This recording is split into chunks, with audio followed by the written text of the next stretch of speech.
കൊയ്തോ ആ വേറെന്ത് സാധനം അടിപൊളി. അല്ല ഇവിടെ ആൾതാമസം ഇല്ലാണ്ടായിട്ട് ഇപ്പൊ എത്ര കാലം അയക്കണ്? അതിപ്പോ അവരെന്താ വെച്ചാ ഇടയ്ക്ക് എപ്പോഴെങ്കിലും ഒക്കെ വന്ന് വൃത്തിയാക്കിട്ട് പോവാ. മോളുടെ അടുത്താ ഇതൊക്കെ കൊടുത്തൊരു 3.5 ഉറുപ്പ്യ നമ്മുടെ പോക്കറ്റിലായിരിക്കും. 3.5? 3.5 ഉറുപ്പ്യ, 3.5 ലക്ഷം. അപ്പൊ ഇപ്പൊ എത്ര പറഞ്ഞേ? ഞാൻ 5. 5? എന്താണ് കൊയ്യ? ആൾതാമസമുള്ള പെര കിട്ടില്ല 5-ന്. ഈ ആൾതാമസമുള്ള പെരക്കൊക്കെ 5 എന്ത് ചെയ്യ പറയണ? ഈ വേറെ നമുക്കൊരു ലോട്ടറി അടിച്ച എന്താ പറയാ എനിക്ക്? അതെ, ഈ തറല്ലേ, ഈ തറയുടെ ഉള്ളില് മൊത്തം മണലാ, പുഴ മണല്. ഇതിപ്പോ ഈ തറ വിളിച്ചാലേ എത്ര ലോഡ് മണൽ കിട്ടുന്ന ഇപ്പൊ ഈ വിചാരിക്കണത്? ഒരു 10-15 ലോഡൊക്കെ ഉണ്ടാവില്ലേ സ്ക്വയർ ഫീറ്റ്? എന്താ ഒന്നും വാ. എന്താണ് എന്തൊരു മൂപ്പരെ വിളിക്കണേ? ഓൻ 10ാം ക്ലാസ് വരെ പഠിച്ചാ ചിലപ്പോ ഓനറിയണ്ടാവും, ചോദിച്ചു നോക്കാന്ന്. എന്താന്ന് ഒരിക്കലും നഷ്ടം വരൂല. അതെ, നമ്മൾ ഈ പെരാണ്ട് കച്ചവടമൊക്കെയാണ് കോയും കൂടെ. അപ്പൊ നമുക്ക് ചെറിയൊരു സംശയം. എന്ത് നല്ല വീടല്ലേ, കുഴപ്പമില്ല, കുളിച്ചെടുക്കാലോ സാധനല്ലോ. അല്ല, ഇത് ഈ തറയില്ലേ, ഈ തറേന്റെ അടിയിൽ മണലാന്നാ കേൾക്കണത്. അപ്പൊ ആ മണല് ഇപ്പോ എത്ര മണലുണ്ടാവും? ഇതിന്റെ എത്ര ലോഡ് മണൽ കിട്ടും അറിയോ? അപ്പൊ ഇതിന്റെ ഇത് അതെ, ഇതിന്റെ സ്ക്വയർ ഫീറ്റ് എത്ര അളന്നിട്ടുണ്ട്? ഇതിപ്പോ 1204 സ്ക്വയർ ഫീറ്റ്. 1204. ഇതിന്റെ തറ എത്ര വരെ ഉണ്ടാവും? ഇത് തറല്ലേ, തറ 2 അടി ഉണ്ടാവും. 2 അടി ഉണ്ടാവും. 2 അടി കറക്റ്റ് തന്നെ. അപ്പൊ അതിന്റെ ഒപ്പം ഗുണിക്കണത് അപ്പൊ 1204 സ്ക്വയർ ഫീറ്റിന്റെ കൂടെ 2 അടി ഗുണിക്കുമ്പോ 2408 ക്യൂബിക് അടി മണ്ണുണ്ടാവും അതില്. അങ്ങനെ കറക്റ്റ് കണക്കന്നെ? കറക്റ്റ് എന്ന് പറഞ്ഞാൽ കറക്റ്റാ. ഇത് എങ്ങനെയാണ് ഇത്ര വലിയ കണക്കൊക്കെ ഇങ്ങനെ നിഷ്പ്രയാസം പറയണേ? അത് ഞാൻ ഞെട്ടിപ്പോയിട്ടോ. അത് കണക്കിന്റെ അടിത്തറ തന്നത് ഹൈസ്കൂൾ സൂതമാഷാണ്. അത് ശരി. മാഷ് വലിയ സംഭവമാ. ഞാൻ ഈ 7ാം ക്ലാസ് വരെ ഒരു കണക്കിന്റെ ടീച്ചർ ഉണ്ടായത്. അപ്പൊ മാടെ UP സ്കൂളാണ്. ഞാൻ കണക്കിന് ABCD അറിയില്ല, കൂട്ടാനും കുടിക്കാനും ഒന്നും അറിയില്ല. പേടിച്ച് വിറപ്പിച്ച് ടീച്ചർ വന്നിട്ട് വിറപ്പിക്കല. സംശയം ചോദിക്കാനും പറ്റില്ല, ഒന്നും പറഞ്ഞുതരാം. പഠിക്കുന്ന കുറച്ച് കുട്ടിയുണ്ട്, അതുവരെ പൊതുവെ പഠിക്കും. നമുക്ക് അങ്ങനെ അത്ര വലിയ അതന്നെ എന്റെ സ്ഥിതി. അതന്നെ എനിക്ക് ഭയങ്കര പേടിയായിരുന്നു. ഹൈസ്കൂളിൽ പോണ്ട, ഞാൻ 7 വരെ പഠിക്കുന്നില്ല പറഞ്ഞു അമ്മയോട്. അല്ല പഠിക്കണം, 8 വരെ പഠിക്കും പറഞ്ഞു. അങ്ങനെ പോയി. അപ്പൊ സയൻസ് വന്നു, സാമൂഹ്യം വന്നു, മറ്റെല്ലാം പറഞ്ഞു. കണക്കിന്റെ ഭാഷ വരുന്നത്. ഒരാള് സൂതം മാഷ് എന്നാ പറഞ്ഞ്, സൂതം മാഷ് നമ്മളെ മിണ്ടാണ്ട് പേടിച്ച് പറിച്ച്. നമ്മക്ക് ഈ ഓർമ്മയുണ്ടല്ല.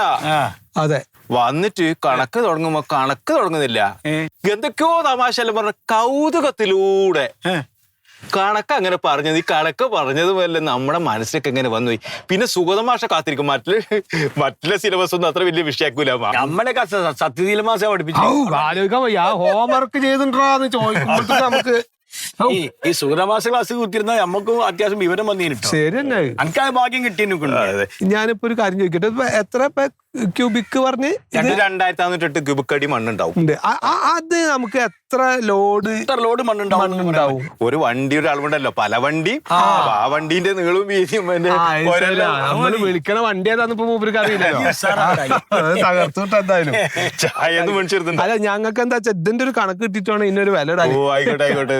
ശരി, ഞാൻ വളപ്പിൽ പണിയെടുക്കുന്നത്, പണിക്കാറുണ്ട്. ചായ കൊടുക്കേണ്ട സമയം, അന്നേരം വിളിച്ചത്. ബുദ്ധിയാട്ടോ. അല്ല, അതെ, മാസുമാരുടെ ഗുണാടോ. നമ്മളൊക്കെ പഠിത്തം നിർത്താൻ കാരണം കണക്കാണ്. ശരി തന്നെ. എനിക്കിപ്പോ തോന്നണതേ, ഞമ്മക്ക് ഈ കണക്കറിയാത്തോണ്ടാണ് അന്റെ പല കണക്കൂട്ടിലും തെറ്റിപ്പോണെന്ന് എനിക്ക് തോന്നുന്നുണ്ട്. നഷ്ടം വരുന്ന കാര്യം ഇപ്പൊ നിങ്ങള് പറഞ്ഞേ. അത് ചില കച്ചവടത്തിന് നഷ്ടം വരും, ചിലതിന് ലാഭം ഉണ്ടാവും. അങ്ങനെയല്ലേ ഇപ്പൊ? നിങ്ങൾക്ക് അറിയോ കണക്ക്? ഞമ്മളെ കാര്യ പറയണേ. അപ്പൊ ഞാൻ അത് പറയണ്ട. നമുക്ക് രണ്ടു കൂട്ടർക്കും കണക്ക് വലിയ കാര്യമായിട്ട് അറിയില്ല. അല്ല, ഇതൊന്ന് വിളിക്കാം, ദയാവുന്നവരായിട്ട് സംസാരിക്കട്ടെ കേട്ടോ. അപ്പൊ നമ്മൾ ഈ പറഞ്ഞ രീതിയിൽ അങ്ങോട്ട് പോവല്ലേ? പോവാ.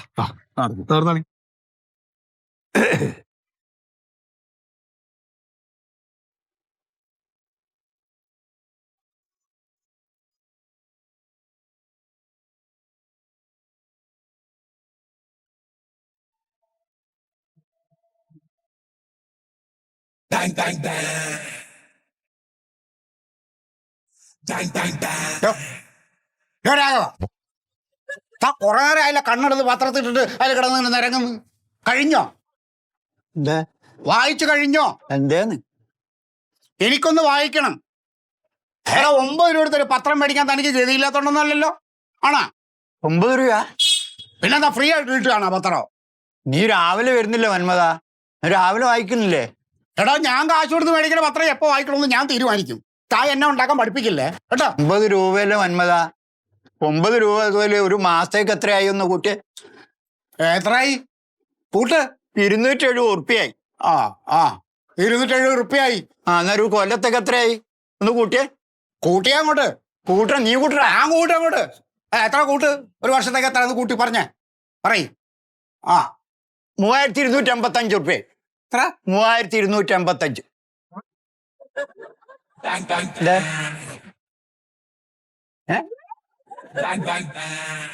താൻ ഇനി പത്രം ഉണ്ടാക്കണ്ട. തനിക്ക് ഇനി ഇവിടെ വന്ന് പത്രം വായിക്കണമെന്നുണ്ടെങ്കിൽ 9 രൂപയാണ് ഒരു പത്രത്തിന്റെ ഒരു ദിവസത്തെ വില. അതിന്റെ പകുതി പൈസ എത്രയാന്ന് വെച്ചാൽ അത് തന്നിട്ടാണെങ്കിൽ താൻ ഇവിടെ ഒന്ന് വായിച്ചാൽ. അത് എത്ര പറയടാ? എത്ര എത്ര പറയ്.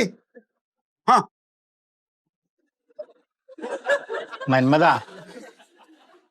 ആ ഇന്ത്യ എത്ര റൺസിന് ജയിച്ചു ഒന്ന് പറഞ്ഞെന്നെ. ഞാൻ തെടുത്ത് തലയിലെറിഞ്ഞു വരും. ഇല്ലടാ, ഞാൻ ജോലി കഴിഞ്ഞ് വരുന്നു വീട്ടിലേക്ക്. ഇന്നിപ്പോ 4 മണിക്ക് ചായക്ക് എന്തെങ്കിലും വാങ്ങിക്കണം. 2-3 സാധനം വാങ്ങാനായിട്ട്. ആ ചേട്ടാ, ഒരു പുളിസോപ്പ് വേണം. വേറെ എന്തെങ്കിലും വേണോ? ഒരു എലൈറ്റിന്റെ റസ്ക് വേണം. പിന്നെ ഒരു പായസം മിക്സ് എടുത്തോ. പായസം മിക്സ്. അടയാണോ പാലടയാണോ? അതെ, ആയിരിക്കുന്ന പാലട അല്ലേ അത് മതി. ആ ശരി. വേറെ എന്തെങ്കിലും വേണോ? വേണ്ട വേറൊന്നും വേണ്ട. ആ നാളെ മോളുടെ പിറന്നാളാ. 160.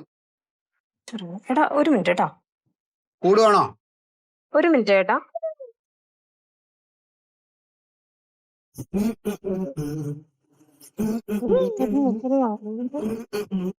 ചേട്ടാ കണക്ക് തെറ്റിയോ? ഇത് 125 രൂപയുള്ളൂ. അങ്ങനെ ശരിയാവും. ഞാൻ കണക്ക് കൂട്ടിട്ടാണല്ലോ പറഞ്ഞത്. 160 അതിന്റെ വില എല്ലാം കൂടെ. അല്ല ഏട്ടാ, ചേട്ടനൊന്ന് കൂട്ടി നോക്കിയത് 100. കൊച്ചിന് കണക്ക് തെറ്റിയതായിരിക്കും. കണക്ക് കൂട്ടി നോക്കുന്നല്ലോ. ചേട്ടാ ഞാൻ കണക്ക് ഞാനിവിടെ എന്നും കൈകാര്യം ചെയ്യുന്ന സാധനങ്ങളല്ലേ. എനിക്ക് അങ്ങനെ തെറ്റോ? ഒരു മിനിറ്റ് ഞാൻ വിളിക്കാം. അതെ, ഈ ഫോണിൽ ചെവിക്കല പറഞ്ഞാൽ കണക്കെല്ലാം തെറ്റും. ശ്രദ്ധിച്ചു കൂട്ടങ്ങോട്ട്.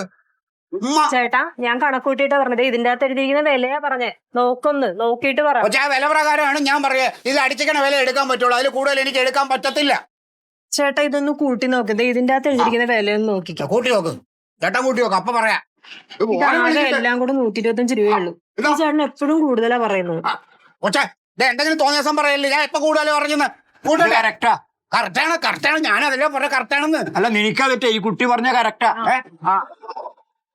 കുട്ടി പറഞ്ഞ കറക്റ്റാ. എപ്പോഴും അതെ. ഞാൻ വീട്ടിൽ ചെന്ന് നോക്കുമ്പോഴത്തേക്ക് ഇതിന്റെ വില കുറവായിരിക്കും. ചേട്ടൻ കൂടുതൽ മേടിക്കും. കൊച്ചാ ഒരുപാട് ഞാൻ വർത്താനം പറയല്ലേ. എന്തായാലും നിന്റെ കൂടുതൽ പൈസ മേടിച്ചിട്ട് എനിക്ക് കോടീശ്വരനാവനാ. അല്ല അങ്ങനത്തെ സ്വഭാവം എനിക്കില്ല. ഒരു കാര്യം നീ എനിക്ക് പൈസ തരണ്ട. എനിക്ക് അല്ലെങ്കിലും വേണ്ട. പൈസ തരണ്ട. സാധനവും തരണില്ല. നീ വേറെ എവിടെയും പോയി ചുമ്മാ രാഘവ. എന്ത് മനുഷ്യൻ, എന്ത് സംസ്കാരം ഇല്ലാത്ത. നീ സംസാരം ഒന്നും പഠിപ്പിക്കണ്ട. എങ്ങനെ മുതലാവാനോ? ഇങ്ങനെയാണെങ്കിൽ വേണ്ട. എനിക്ക് കോടീശ്വരനായിട്ട് കുറച്ച് കോടി നിന്റെ വീട്ടിൽ എത്തിച്ചേരാടി.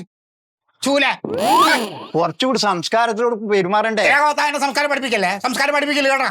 ഇങ്ങനെയുള്ള മൂതവികളെടുത്ത് ഇങ്ങനെയാണ് സംസാരിക്കണം. പിന്നല്ലാണ്ട് ഫോണും ചെവിയിൽ വെച്ച് സാധനം പറഞ്ഞാൽ മനുഷ്യന് ഇതാവുമോ? ശ്രദ്ധിക്കണത്. നിന്നെ ആരെ കണക്ക് പഠിപ്പിച്ചു നീ? അതാണ് പ്രശ്നം. എന്നെ പഠിപ്പിച്ച ഒരു സത്യശീലൻ മാഷ്. ഇങ്ങനെയാണോ കുറെ എണ്ണമുണ്ട്. കഷ്ടം. എവിടെയൊക്കെ സൈക്കിളൊക്കെ കെട്ടിയന്മാരെയൊക്കെ പറഞ്ഞാൽ മതിയല്ല. വേറെ ഒരു പണിയില്ല. മറ്റേ ഫോൺ ചെവിയിൽ വെച്ചിട്ടൊരു സാധനം വാങ്ങിക്കാൻ വന്നാൽ പിന്നെ എങ്ങനെയാണ് കണക്കറിയണത്? അല്ലെങ്കിൽ എന്തെങ്കിലുമൊക്കെ കൃത്യമായിട്ട് ശ്രദ്ധിക്കണം. എന്നിട്ട് അത് ബാക്കിയുള്ളതിന്റെ മണ്ടയ്ക്ക് കയറണം. ഇല്ലേ പിന്നെ രാവിലെ കടവരാത്തിൽ വന്നാൽ തന്നെ കേടാണെന്നേ. കണ്ട കട തിറങ്ങി പത്രം വായിക്കും. 9 രൂപ പത്രം വായിക്കാൻ നിവൃത്തിയില്ലാത്തോണ്ടാ ഇറങ്ങിക്കണേ. അയ്യോ, നീ അടുത്ത കടയിൽ പോയേക്കാണ് പത്രം ഓസിന് നക്കാൻ. കേരളം കേട്ട കുറെ എണ്ണം ഈ നാട്ടിലുണ്ട്. ഇതുങ്ങളൊക്കെ പോയാലേ ഈ നാട് നന്നാവൂ.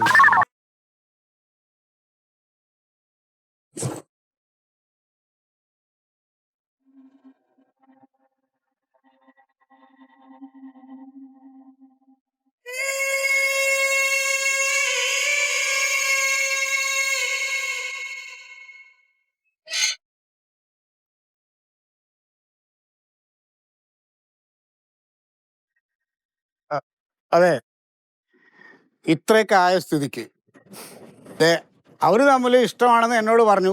വാർഡ് മെമ്പർ എന്ന നിലയ്ക്ക് അവരുടെ രജിസ്റ്ററിന് എനിക്ക് സാക്ഷി നിൽക്കേണ്ടി വന്നു. കാര്യങ്ങളെല്ലാം കഴിഞ്ഞു.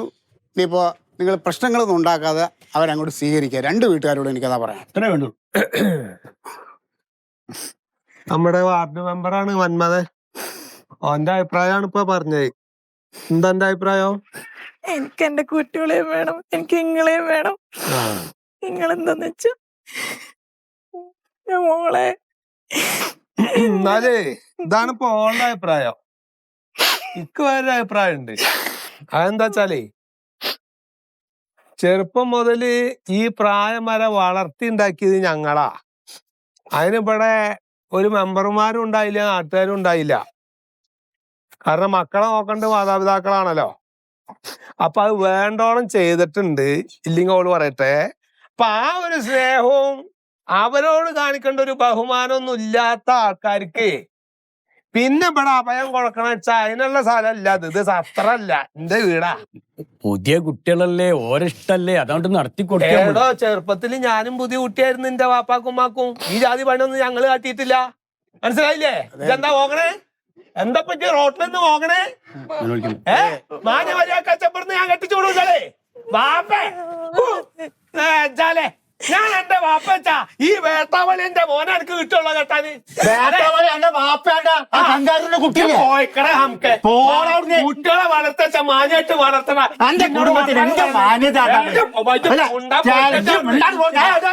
ജാതി വർത്തനം പറഞ്ഞു എന്നിട്ട് കൊത്താശക്ക് വന്നേ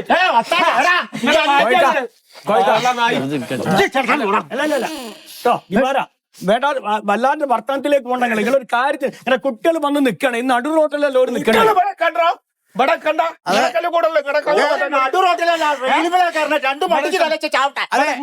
അപ്പൊ അവര് രണ്ട് വീട്ടുകാരും അങ്ങോട്ട് കേട്ടില്ലാന്ന് പറഞ്ഞാൽ അവരെന്ത് ചെയ്യണം? അത് ഞങ്ങൾക്കറിയില്ല. ഞാൻ എന്റെ വാക്കനുസരിച്ച് ജീവിക്കണവർക്ക് ജീവിക്കാനുള്ള വീടാണ്. അല്ലാണ്ട് തോന്നിയാസം കാട്ടുന്നവർക്ക് കയറി. ഒരു കാര്യം മനസ്സിലായി, ഇതൊരു ജനാധിപത്യ രാജ്യമാണ്. അവർക്ക് പരസ്പരം ഇഷ്ടപ്പെടാനുള്ള സ്വാതന്ത്ര്യമുണ്ട്, അവകാശമുണ്ട്. അവിടെ വളർത്തി ഉണ്ടാക്കിയ ജനാധിപത്യം അല്ല, ഞാനും ഇപ്പോഴും കൂടിയിട്ടാ. അതെ, നിങ്ങൾ ഒരുപാട് സംസാരിക്കണ്ട. നിങ്ങൾക്ക് സംസാരിപ്പിക്കണ്ട. അതെ, നിങ്ങൾക്ക് അവര് സ്വീകരിക്കാൻ പറ്റൂല്ല എന്നുള്ള അറിഞ്ഞാൽ മതി. പറ്റൂല. ശരി, അത് വിടും. നിങ്ങൾ ആ വിഷയം വിടും. അതെ, ഞാൻ കാര്യം നിങ്ങളുടെ മോനാണ്. ഈ പൊങ്കച്ചന് അവന് ഇഷ്ടപ്പെട്ട് വിളിച്ചോണ്ട് വന്നു. ഇനിയിപ്പോ അവര് സന്തോഷമായിട്ട് ജീവിക്കണം. നിങ്ങൾക്ക് ഇവിടെ താമസിപ്പിക്കാൻ ബുദ്ധിമുട്ടുണ്ടായില്ലയോ? അത് എന്റെ മതത്തിലുള്ള ഒരു പെൺകുട്ടിയാണെന്നുണ്ടെങ്കിൽ അന്തസ്സായിട്ട് വിളക്കും മാലയും താലും കൊടുത്ത് ഞാൻ സ്വീകരിക്കാം. അന്തസ്സായിട്ട് കല്യാണം കഴിച്ചു കൊടുക്കുമ്പോ എനിക്ക് എത്ര സ്ത്രീധനം കിട്ടിയിരുന്നു, എത്ര സ്വർണ്ണവും പണ്ടും കിട്ടിയിരുന്നു. അതൊക്കെ ദിവാരേട്ടാ, എന്തായാലും ഓൻ ഇഷ്ടപ്പെട്ട ഒരു കുട്ടീനെ കൊണ്ടുവന്നില്ലേ? ഒറ്റ മോനല്ലേ ഉള്ളൂ നിങ്ങൾക്ക്. വിളിച്ചു വരുത്തി. അതല്ല, ഈ പൊന്നും പണമൊക്കെ കൊടുത്ത് കെട്ടിക്കുന്ന അവസാനം ഒരു മാസം കഴിയുമ്പോൾ ഡൈവേഴ്സ് ആവുകയാണ്. നിങ്ങൾ കുറെ കാലം ലോന്റെ സയാമന്റെ മാതിരി ഒട്ടി നിൽക്കണം. നിന്റെ മോന്റെ കാര്യം എനിക്കറിയാം. കൊച്ചാന്ന് പറയരുത്.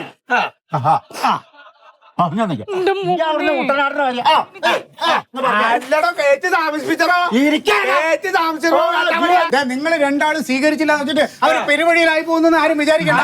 ഞങ്ങൾ മനുഷ്യ സ്ത്രീകൾ കുറച്ചുപേരുണ്ട്. ഞങ്ങൾക്കറിയാം എന്താ ചെയ്യേണ്ടത്.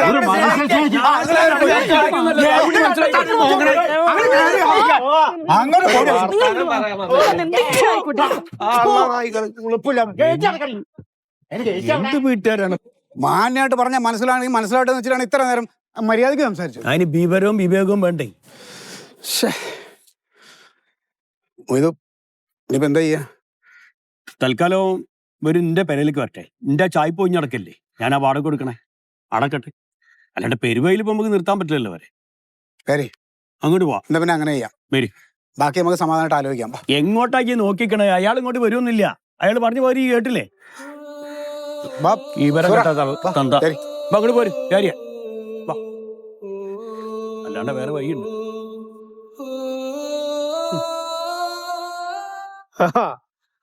ആയിക്കോട്ടെ സുലൈമാൻ, ഇക്കൊരു വിരോധമില്ലാന്നേ.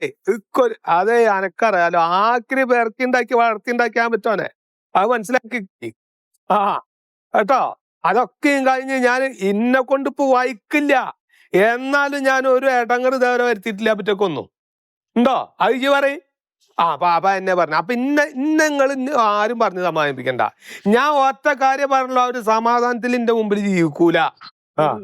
അതിന് ആ ന്യൂ ജനറേഷനോ ആ ന്യൂ ജനറേഷനെ വളർത്തിണ്ടാക്കിയ ഓൾഡ് ജനറേഷനാണ് ഞാന്. അച്ഛൻ മനസ്സിലാക്കിക്കോ. ഒരിടങ്ങറും നേരം എത്തില്ല. ആ ആ ആയിക്കോട്ടെ. ആ നിങ്ങളൊക്കെ കൂടെ ആയിക്കോട്ടെ ഒരു വിരോധം ഇല്ല. നിങ്ങളിപ്പോ നിങ്ങളൊക്കെ ഒറ്റപ്പെടുത്തിയാലോ, അല്ലെങ്കിൽ ഞാൻ ഒറ്റക്ക് തന്നെയാണ്. ആ എന്നാ ശരി വെക്ക്. വേറെ പണിയുണ്ട് ഇവിടെ. കാക്കോട് സോഡ സർവത്ത്. സോഡ സർവത്തൊന്നും ഇല്ല ഇവിടെ. നാരങ്ങ സോഡ ഉണ്ടോ? നാരങ്ങ സോഡ ഇല്ല. ഒരു ജീരക സോഡ അടിക്ക്. ജീരക സോഡ ഇല്ല. ജീരക സോഡ ഇല്ല കണ്ണ്. അവിടെ ഇരുന്നോട്ടെ. ഇക്ക് കഴിക്കുമ്പോ കുടിക്കാലോ. നിങ്ങൾക്ക് ഒരാളല്ല. അപ്പൊ വിൽക്കാൻ വെച്ചല്ലേ? ഞാനത് കുടിക്കുക ചെയ്തോട്ടെ. നിങ്ങൾക്ക് ഇപ്പൊ എന്താണ്? എന്താ നിങ്ങൾക്ക് എന്നോട് എന്തെങ്കിലും ഏനക്കേടുണ്ടോ? എന്റെ മൊയ്തൊക്കെ ഒരു ഏനക്കേട് എന്നോടും ഇല്ല മൊയ്തോ. പിന്നെന്താണ്? നിങ്ങളൊക്കെ നല്ല നല്ല കാര്യങ്ങളല്ലേ ചെയ്തോക്കണേ. എന്റെ കുടുംബത്തെ ഇറങ്ങി പോയ എന്റെ പെൺകുട്ടിനെയും കൊണ്ടുപോയനെയും കയറ്റി പറപ്പിച്ചോനല്ലേ ഈ. അപ്പൊ അതാണ് വിഷയം. കടന്നു കുത്തിയമാര് നിക്കണേ. എന്റെ കോയക്ക ആ പ്യാരിനെ പോലെ നല്ലൊരു ചെക്കൻ നിങ്ങളെ മോക്ക് വേറെ കിട്ടുമെന്ന് ദുനിയാവിൽ കിട്ടുവോ? എന്ത് ന്യായണ്ടോ തനിക്കത് പറയാന്? എന്ത് ന്യായണ്ട്? ഞാൻ ഒരു കുടുംബമായിട്ട് താമസിക്കാണ് ഇവിടെ. എന്റെ കുടുംബത്ത് വന്നിട്ട് മാന്യമര്യാദക്ക് കുട്ടീനെ കൊടുക്കൊരു ചോദ്യം ചോദിച്ചിട്ടുണ്ടോ? ഞാൻ ഒരാൾ ഇവിടെ ഉണ്ടല്ലോ, കണ്ട കാലം വിറ്റനെ വളർത്തിണ്ടാക്കിയവര്. എന്നോടൊരു ചോദ്യം ചോദിക്കണ്ടോ? ഈ ചോദിച്ചോ എന്റെ അവിടെ പോയി കയറ്റി പാർപ്പിക്കുമ്പോ? ഇന്നടുത്ത് കയറ്റി പാർപ്പിച്ചല്ല, ഞാൻ ഒരിടത്ത് വാടക മേടിക്കേണ്ട. എനിക്ക് വാടക കിട്ടണില്ലേ? ഈ സന്തോഷത്തിലായില്ലേ? ഈ സുഖമായിട്ടോ ജീവിച്ചോ? എന്റെ കോയക്ക് അങ്ങനെ ഒരു കാര്യം കേക്കി. രണ്ട് സ്നേഹിക്കുന്ന മനസ്സുകളെയാണ് ഞാൻ കൂട്ടി യോജിപ്പിച്ചത്. അപ്പൊ ഇത്ര വലിയ തെറ്റാണ്. ചേട്ടാ ചെങ്ങായി, ഈ സ്നേഹിക്കണ രണ്ട് പ്രാവിനെയും ആട്ടിനെയും പശുവിനെ അല്ല കൂട്ടി യോജിപ്പിച്ചത്. രണ്ട് മനുഷ്യന്മാരിനെയാണ്. അവർക്കൊരു കുടുംബം ഉണ്ടായിരുന്നു. അയച്ചു മനസ്സിലാക്കോ? അയച്ചു മനസ്സിലാക്കിയിട്ടില്ല. എന്റെ കോയക്ക കാലം പഴയ കാലല്ല. അപ്പൊ കുട്ടികൾക്കൊക്കെ പ്രായപൂർത്തിയ കുട്ടികൾക്കൊക്കെ നല്ല ബോധം വന്ന് കുട്ടികൾ പോകും. ഇതാ ബോധം. ഇതുവരെ വളർത്തിണ്ടാക്കിയത് അന്തേനെ നള്ളേനെ എന്താന്ന് മനസ്സിലാക്കാത്ത ബോധം. ഓക്ക് ഇഷ്ടമുള്ള ആളെ കൊണ്ടാ പോയത്. അവിടെ സുഖമായിട്ട് ഓള് ജീവിക്കാൻ. ഓള് ഇവിടെ സുഖമായിട്ട് ജീവിക്കൂല. ഓനും ഇവിടെ ജീവിക്കൂല എന്റെ കൺമുമ്പില്. അജ്ജ് മനസ്സിലാക്കിക്കോ. നിങ്ങൾ സ്നേഹം കൊടുത്തില്ലെങ്കിൽ ഞാനും എന്റെ ഓളും കൊടുക്കും. നിങ്ങൾ വാരിക്കോരി കൊടുക്കേ. ആയിക്കോട്ടെ. 2,500 ഉറുപ്പിയും കിട്ടണില്ലേ? ഇല്ല. എന്നായിട്ട് അങ്ങനെ ബന്ധമില്ലാത്ത ആൾക്കാരായിട്ട് ഒരു ബന്ധമൊക്കില്ല. ആയിക്കോട്ടെ. അല്ലാണ്ടുള്ള കച്ചവടം മതി. അങ്ങനെ അഭിനയിച്ച് ചെയ്യാനും അറിയൂല. നിങ്ങൾ കുറെ ആൾക്കാർ ന്യൂ ജനറേഷനും അതിന്റെ ആൾക്കാരായിട്ട് നിങ്ങളൊക്കെ അങ്ങോട്ട് ജീവിക്കേ. എന്നിട്ട് മാന്യത എത്ര! ഹൗ, എന്തോ ഒരു മാന്യതയാണ് ഓനക്ക്. എന്റെ കുട്ടീനെ കണ്ട കാലം വളർത്തിണ്ടാക്കിയാൽ അങ്ങോട്ട് ഇറക്കി കൊണ്ടിട്ട് ഒരു ചോദ്യം ചോദിക്കാനില്ല.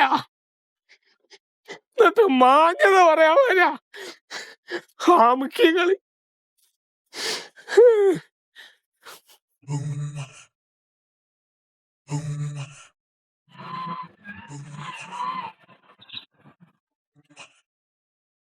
ജോസഫ് പേരന്റെ വീട് എവിടെ കേട്ടോ?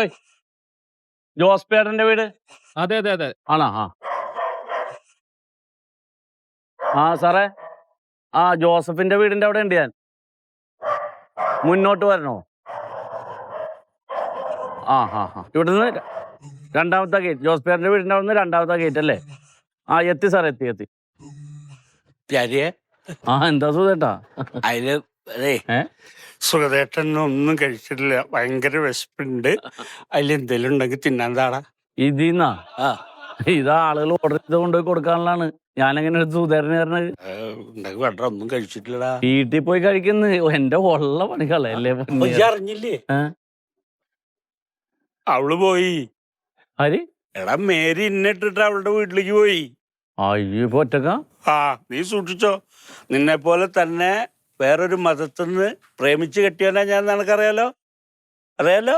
അവളുടെ വീട്ടുകാരും കയറ്റിയില്ല, എൻ്റെ വീട്ടുകാരും കയറ്റിയില്ല. എന്നിട്ട് അവൾക്ക് വേണ്ടിയിട്ട് ഞാൻ എൻ്റെ വീട്ടുകാരെ ഉപേക്ഷിച്ച് ഒരു വാടക വീട് എടുത്തിട്ട് താമസിച്ചതാ. അവൾ അവിടെ നിന്ന് ഇട്ടിട്ട് പോയി. ഞാൻ അധ്വാനിച്ച് ജീവിക്കാണ്, ഇതുപോലെ നടക്കണോണ്ടാണ് ഇട്ടുകൊണ്ട് പോണത്. അല്ലേ, ഞാൻ പൈസ വേണേ തരാം. അയ്യോ, ആകെ 40 രൂപ ടിക്കറ്റ് കൊടുത്തു. കിട്ടണ പൈസക്കൊക്കെ ലോട്ടറി എടുത്ത് കള്ളും കുടിച്ച് നടന്നോ? അണ്ട് ഭാര്യ പോയെന്നും പറഞ്ഞ് പരാതി. ചേട്ടൻ മാറിയ ഈ കളിയൊക്കെ വേണ്ട. ഈ ടിക്കറ്റ് അടിച്ച് ഞാൻ കോടിപതി ആയാൽ എന്റെ ഗതി നിനക്ക് വരാണ്ടിരിക്കാൻ നീ എപ്പ വേണം എന്റെ അടുത്ത് വന്നോ. സുഖതന്നെ സഹായി. ശരി സുധേട്ടാ, പണികളല്ലേ. പൊയ്ക്കടാ. രാത്രിയും പകലും പണിയെടുത്ത് പെണ്ണിനെ നോക്ക്. അവളെന്നെ ഇട്ടിട്ട് പോവും. പെണ്ണാവർഗം വിശ്വസിക്കാൻ പറ്റില്ല.